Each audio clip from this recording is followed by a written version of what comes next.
गौतम बुद्ध नगर में किसानों के मुद्दे पर भारतीय किसान यूनियन अखंड निरंतर संघर्ष कर रही है और किसान यूनियन अखंड के द्वारा ही 64% मुआवजा, चाहे इंटरचेंज का मामला हो, चाहे बैकलीज का मामला हो, इन मुद्दों समेत विभिन्न मामले लगातार उठाए जा रहे हैं। और हमारे साथ मौजूद हैं भारतीय किसान यूनियन अखंड के राष्ट्रीय अध्यक्ष चौधरी महेश कसाना भदौरी। आइए इनसे बातचीत करते हैं। महेश जी, आपका विजन राज न्यूज में बहुत बहुत स्वागत है। इस वार्ता में आपका बहुत बहुत स्वागत। क्या प्रमुख मुद्दे हैं भारतीय किसान यूनियन अखंड के और क्या प्राथमिकता है? देखिए, सबसे पहले तो मैं अपने मीडिया भाइयों का स्वागत करता हूं और धन्यवाद करता हूं कि मुझ जैसे एक छोटे से किसान सेवक को आपने जो प्राथमिकता दी किसानों की बातों को लेकर के। अब किसानों की समस्याएं बहुत ही गंभीर हैं। गौतम बुद्ध नगर में तीनों प्राधिकरण हैं। तीनों प्राधिकरण किसी भी मामले को प्राथमिकता के आधार पर हल नहीं कर रही हैं। जो छोटे छोटे मुद्दे भी हैं उनको भी हल नहीं कर रही हैं। बड़े मुद्दों की बात तो अलग है। हम काफ़ी दिनों से संघर्ष कर रहे हैं और हमारे और संगठन भी जो किसान यूनियन से जुड़े हुए हैं वो सब भी संघर्ष कर रहे हैं, लेकिन प्राधिकरणों की कान पे जू नहीं रेंगती। हमारे बहुत सारे किसानों से जुड़े हुए मामले हैं, जैसे 5% का मामला हो गया, 5% प्लॉट दे दिए गए, 5% बचे हुए हैं।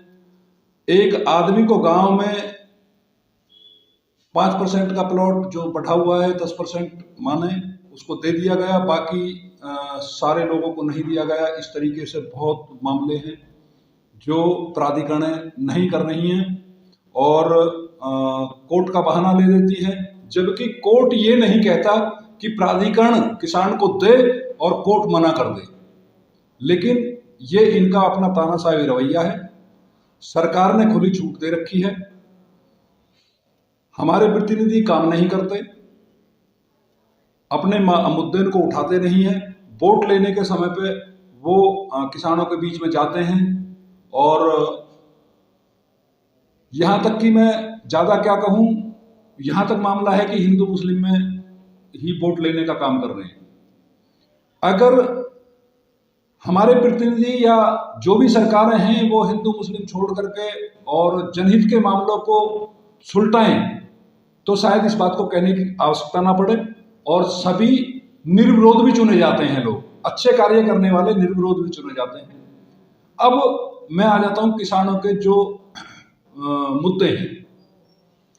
नंबर 1, सभी किसानों को 10% सुप्रीम कोर्ट ने आदेश किया था, सभी किसानों को 10% के प्लॉट दिए जाएं। दूसरा मुद्दा है, कुछ किसानों के 64% बचे हुए हैं, वो भी सभी किसानों को दिए जाएं। तीसरा मुद्दा है बैकलीज का। जो गांव में हमारे किसान भाई बैठे हुए हैं उन सभी को बैकलीज की आवश्यकता नहीं है। जब जमीन हमारी है तो बैकलीज कहां से आ गई? तो हमारी जमीनों को, हमारी आबादियों को ऐसे की जैसी है जहां है के आधार पर छोड़ा जाए। चौथा मुद्दा है, हमारे बच्चों को नौकरियां में आरक्षण दिया जाए। जो हमारे यहाँ चाहे भले कंपनी है, चाहे प्राधिकरण है, चाहे कोई भी जो लोकल में हमारे यहाँ पे इंडस्ट्री या व्यवसायिक या कोई भी काम कर रहा है तो उन्हें हमारे बच्चों को जो प्राथमिकता के आधार पर नौकरी दी जाए। और जो हमारे यहाँ पे बहुत सारी और भी समस्याएं, जैसे प्लाटों के मामले हैं। कुछ लोगों के प्लॉट नहीं लगे हैं, जिन लोगों के प्लॉट लगे हैं तो वो सेटिंग के आधार पर जो यहाँ अधिकारी बैठे हुए हैं उन अधिकारियों के या रिश्तेदार कहें या उनके मिलने वाले कहें, उन लोगों के प्लॉट लग गए हैं और किसान दर दर भटक रहे हैं। तो ये भी ज्वलंत मुद्दा है। दूसरा, हमारे जो किसान भाई हैं उनके वारिसान के आधार पर प्लॉट के बड़े बड़े प्लॉट अथॉरिटी ने दे दिए हैं। 4 भाई हैं, तो 4 भाइयों में से उनके टुकड़े कैसे होंगे, क्योंकि गेट एक लगता है, एक प्लॉट में एक गेट लगता है, एक एंट्री होती है, तो 4 भाई कहाँ बंटवारा करेंगे। तो उनको हमने इस बात को भी काफ़ी पहले उठाया है, लेकिन प्राधिकरण कहती हैं काम नहीं कर रही, आश्वासन देते हैं काम नहीं करते। हमने पीछे तालाबों का मामला भी उठाया था, तो उसमें एक आध तालाब में शायद कुछ काम किया हो, बाकी कहीं कुछ नहीं है, जमीन पर कोई काम नहीं हो रहा। इसी तरीके से पर्यावरण प्रेमी बनते हैं, पेड़ पौधे को लगाते हैं, लेकिन छोटे छोटे दिखाने के लिए छोटे छोटे पौधे लगाए जाते हैं और वो पौधे कभी बड़े नहीं होते। अगर प्राधिकरण वास्तविक पेड़ पौधे लगाना चाहते हैं तो कम से कम 5 फुट का पौधा होना चाहिए, जो और उसके साथ के साथ जाली लगे, जिससे कि वो पौधा संपन्न हो सके, उसकी देखरेख ठीक हो। तो वहां भी भ्रष्टाचार होता है और सही से कार्य नहीं हो पाता, तभी जो वो पेड़ भी नहीं लगते और हरियाली नहीं हो पाती। दूसरा, हमारे यहाँ जो हॉस्पिटल हैं उनमें ग्रामीण किसानों को कोई सुविधा नहीं दी जाती, जबकि जब उन किसानों की जमीन पर वो प्लॉट बने हुए हैं, उनकी शर्तें भी ये होती है कि उन्हें प्राथमिकता के आधार पर सुविधा दी जाएंगी, लेकिन वो भी वहां भी नहीं है। इसी तरीके से स्कूलों का ढर्रा है। स्कूलों में जब हमें प्लॉट सस्ते दिए जाते हैं तो हमें जो है किसानों के बच्चों को प्राथमिकता के आधार पर एडमिशन मिलने चाहिए, वो भी यहाँ पर नहीं होते हैं।